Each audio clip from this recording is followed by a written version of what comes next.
आज मैं आपके लिए बालाजी महाराज की एक ऐसी रहस्यमयी और भयानक कहानी लेकर आया हूँ जिसे सुनकर आज भी लोगों की रूह कांप उठती है। ये कहानी है एक ऐसे श्राप की जिसने बुराई की सबसे खतरनाक शक्ति को जन्म दिया। लेकिन जब उस श्राप ने अपनी हद पार की तब बालाजी महाराज का प्रकोप जाग उठा। कहा जाता है उस रात जो हुआ उसे देखने वालों की चीखें आज भी हवा में गूंजती हैं। तो मेरी YouTube फैमिली हिम्मत रखिए और इस रहस्यमयी कहानी श्राप को अंत तक जरूर सुनिए।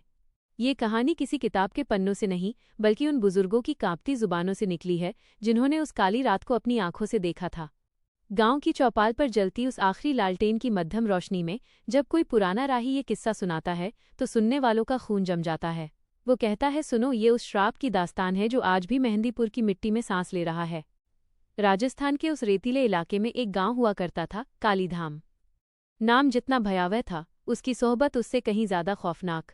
उस गांव के किनारे खड़ी वह 200 साल पुरानी हवेली महज ईंट पत्थरों का ढांचा नहीं थी बल्कि कालीनाथ तांत्रिक की भूख का वो केंद्र थी जिसने अमर होने के लिए 108 बेगुनाहों की गर्दनें अपनी वेदी पर चढ़ा दी थीं।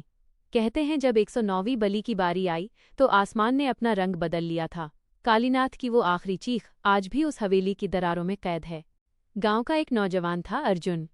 वीरता उसके खून में थी, लेकिन उसकी यही बहादुरी उसके गले की फांस बन गई। दोस्तों के साथ एक मामूली सी शर्त, हवेली में एक रात गुजारना उसकी जिंदगी का आखिरी फैसला साबित होने वाली थी। जब रात के सन्नाटे ने पूरी दुनिया को अपनी आगोश में लिया, अर्जुन उस हवेली के दहलीज पर खड़ा था। जैसे ही उसने लकड़ी के उस भारी और सड़े हुए दरवाजे को छुआ, वो क्री की डरावनी आवाज के साथ खुद ब खुद खुल गया। अंदर की हवा ऐसी थी जैसे किसी ने सदियों से बंद कब्रिस्तान का ढक्कन खोल दिया हो। अर्जुन जैसे जैसे आगे बढ़ा उसे महसूस हुआ कि दीवारें गीली हैं। उसने हाथ लगाया तो वो पानी नहीं, ताज़ा गर्म खून था जो ऊपर से रिस रहा था। अचानक एक ठंडी फुसफुसाहट उसके कान के बिल्कुल पास गूंजी। तुम वापस क्यों आए हो? अर्जुन पीछे मुड़ा, पर वहां सिर्फ उसकी अपनी परछाई थी जो दिए की लौ में किसी राक्षस की तरह नाच रही थी। तभी अंधेरे के एक कोने से वो औरत निकली। उसकी आंखें नहीं थीं, बस 2 गड्ढे थे जो पाताल की तरह गहरे थे। उसके हाथ में एक कटा हुआ सिर था जिसकी आंखें अभी भी झपक रही थीं। उस औरत ने अपनी गर्दन को 180 डिग्री पर घुमाया और एक ऐसी चीख मारी जिससे हवेली का जर्रा जर्रा कांप उठा। अगले दिन अर्जुन की लाश मिली। उसका पूरा शरीर सफ़ेद पड़ चुका था, जैसे किसी ने नस नस से खून का आखिरी कतरा तक निचोड़ लिया हो। पर सबसे डरावनी बात, उसकी आंखें थीं वो बंद नहीं थीं। उनमें मौत का खौफ नहीं बल्कि एक अजीब सी गुलामी की चमक थी। कहानी सुनाने वाला यहाँ रुककर एक लंबी सांस लेता है और बताता है कि अर्जुन की मौत तो बस एक आगाज था। उस रात कालीधाम के श्मशान में 108 खोपड़ियां अपने आप जलने लगी थीं। कालीनाथ लौट आया था, पर वो इंसान नहीं था। उसका आधा जिस्म धुएं का था और आधा सड़ा हुआ मांस। वो चिल्लाया, अब मेहंदीपुर की धरती लहू पिएगी। खौफ का ये साया अब अर्जुन की बहन मीरा तक पहुंच चुका था। मीरा, जो कभी फूलों जैसी कोमल थी, अब रातों को उठकर शमशान की ओर भागने लगी। उसकी आवाज बदल गई थी। वो रात के अंधेरे में अपनी ही माँ का मांस नोचने लगी। जब उसे जंजीरों से जकड़कर मेहंदीपुर बालाजी लाया गया तो वो मंदिर की चौखट पर पहुंचते ही ऐसे तड़पने लगी जैसे उसे उबलते तेल में डाल दिया गया हो। मंदिर के पुजारी ने जब मंत्रोच्चार शुरू किया तो मीरा के शरीर से कालीनाथ की प्रेत आत्मा बाहर निकली। लेकिन वो अकेला नहीं था। उसके पीछे उन 108 बलियों की सड़ी गली रूहें थीं जिनके हाथ कटे थे, जिनकी जीभ बाहर लटकी थी। पूरा मंदिर परिसर उन प्रेतों की फौज से घिर गया। देखते ही देखते मंदिर की छत से खून की बारिश होने लगी। तभी मंदिर के गर्भगृह से एक ऐसी गर्जना हुई कि आसमान के बादल छट गए। बालाजी महाराज का वो दिव्य स्वरूप जिसकी आंखों में प्रलय की ज्वाला थी, प्रकट हुआ। कालीनाथ ने अपनी पूरी तांत्रिक शक्ति झोंक दी। उसने पाताल से उस प्राचीन राक्षस को बुला लिया जो समय की शुरुआत से कैद था। वो राक्षस इतना विशाल था कि उसके एक कदम से धरती फटने लगी। युद्ध ऐसा था जिसे देखकर काल भी कांप जाए। एक तरफ अधर्म का वो काला समंदर और दूसरी तरफ राम भक्त हनुमान का प्रचंड प्रकाश। गदा के हर प्रहार से ब्रह्मांड हिल रहा था। कालीनाथ ने जब देखा कि वो हार रहा है तो उसने मीरा की बलि देकर उस द्वार को खोलने की कोशिश की जहां से दुनिया का अंत शुरू होता है। लेकिन कहानी यहाँ खत्म नहीं होती, बल्कि अब ये उस मोड़ पर पहुंच गई है जहां खौफ की नई परतें खुलने वाली हैं। मंदिर के पुजारी ने देखा कि जिस राक्षस को बालाजी ने धूल चटाई थी उसका काला धुआं खत्म नहीं हुआ, बल्कि वो मंदिर की उन दरारों में समा गया जहां भक्त आज भी अर्जी लगाते हैं। मीरा की आंखों का रंग अब भी पूरी तरह सामान्य नहीं हुआ है। कहते हैं वो प्राचीन राक्षस मरा नहीं है, वो बस बदल गया है। कालीनाथ अब भी उन अंधेरी गलियों में भटक रहा है, किसी ऐसे शरीर की तलाश में जो उसकी आखिरी बलि बन सके। और जिस दरार की बात लोग करते हैं, वो दरार हर साल थोड़ी और चौड़ी होती जा रही है। मेहंदीपुर बालाजी के मंदिर की उन दरारों से निकलता हुआ वो काला धुआं अब सिर्फ एक साया नहीं था, बल्कि वो रक्त बीज की तरह फैलने लगा था। पुजारी जी की आंखों में जो डर था, वो कालीनाथ के लिए नहीं, बल्कि उस अनंत अंधकार के लिए था जिसे कालीनाथ ने अनजाने में जगा दिया था। मीरा, जो मंदिर की चौखट पर शांत पड़ी थी, अचानक उसकी उंगलियां जमीन को खोदने लगीं। उसके नाखूनों से खून निकल रहा था, पर वो दर्द में नहीं थी। उसने धीरे से अपना सिर उठाया। उसकी आंखों का रंग अब काला नहीं, बल्कि दूधिया सफेद हो चुका था, जैसे मरी हुई मछली की आंखें। उसने पुजारी की ओर देखकर एक ऐसी भाषा में फुसफुसाया जो इस दुनिया की नहीं थी। वह द्वार खुल चुका है जिसे समय ने बंद किया था। गदा का प्रहार शरीर को मार सकता है, पर उस विचार को नहीं जो सदियों से भूखा है। कालीधाम गांव में अब सूरज की रोशनी भी धुंधली लगने लगी थी। गांव के लोग अब सीधे नहीं चलते थे, उनके कदम पीछे की ओर मुड़ गए थे। हर घर की दहलीज पर ताज़ा कटी हुई मुर्गियों के सिर पड़े मिलते। हवा में सड़े हुए मांस और चमेली के फूलों की मिली जुली एक अजीब सी गंध फैल गई थी।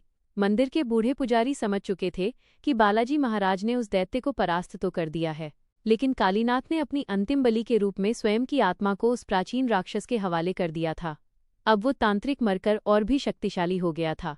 पुजारी ने मंदिर के तहखाने से एक पुरानी ताम्रपत्र निकाली, जिसमें लिखा था, जब रक्षक की छाया में भी डर पलने लगे तो समझ लेना कि शत्रु ने हृदय में वास कर लिया है।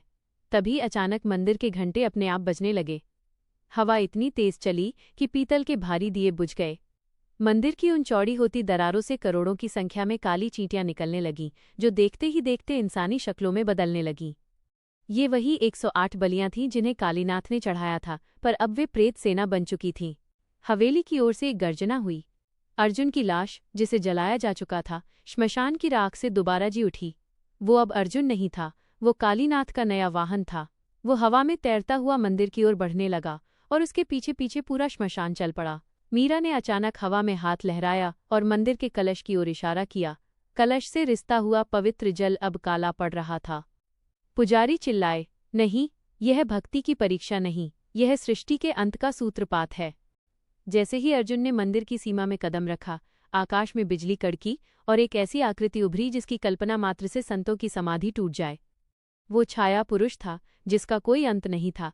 वो आकृति 10 फुट ऊंची काली परछाई बन चुकी थी। उसके पास कोई चेहरा नहीं था, बस एक अनंत शून्य था जो रोशनी को निगल रहा था। पुजारी जी ने जैसे ही पंचमुखी हनुमान कवच का पाठ शुरू किया, छाया पुरुष की हंसी गूंजी। तुम्हारे मंत्र उस पर काम नहीं करेंगे पुजारी, जो मंत्रों के जन्म से पहले का है।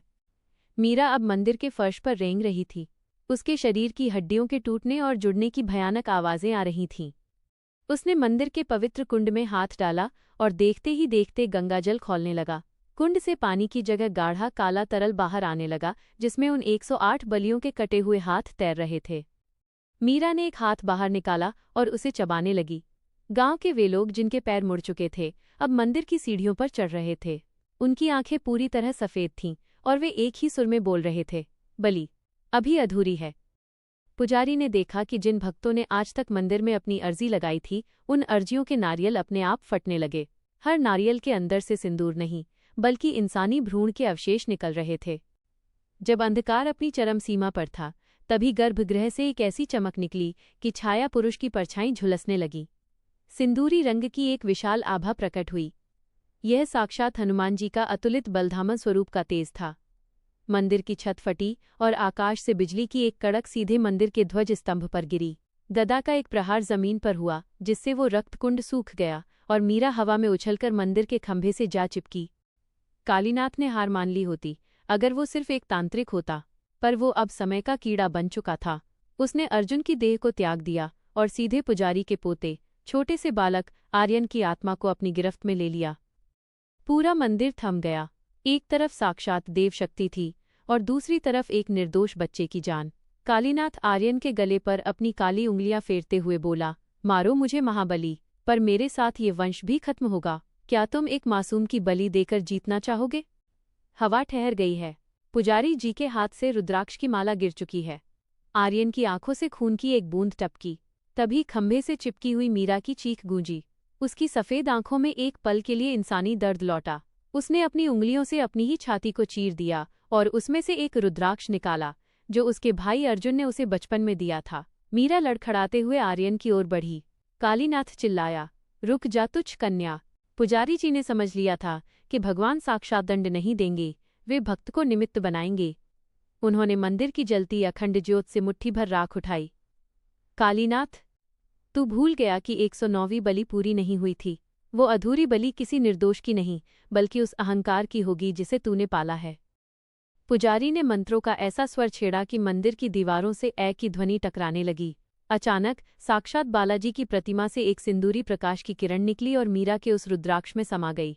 मीरा ने अपनी पूरी शक्ति से वह रुद्राक्ष आर्यन के माथे पर दे मारा। जैसे ही रुद्राक्ष का स्पर्श हुआ, आर्यन के शरीर से काली लपटें निकलने लगीं।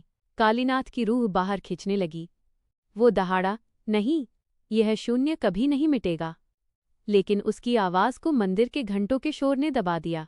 कालीनाथ की रूह जैसे ही बाहर निकली, वो उस विशाल छाया पुरुष में समा गई, पर अब वो शक्ति नहीं, बल्कि एक पिंजरा बन चुका था। मंदिर की धरती फटी और एक गहरा गड्ढे खुल गया। कालीनाथ के साथ साथ वे 108 प्रेत आत्माएं और गांव के वे उल्टे पैरों वाले साये उस गड्ढे में खिंचने लगे।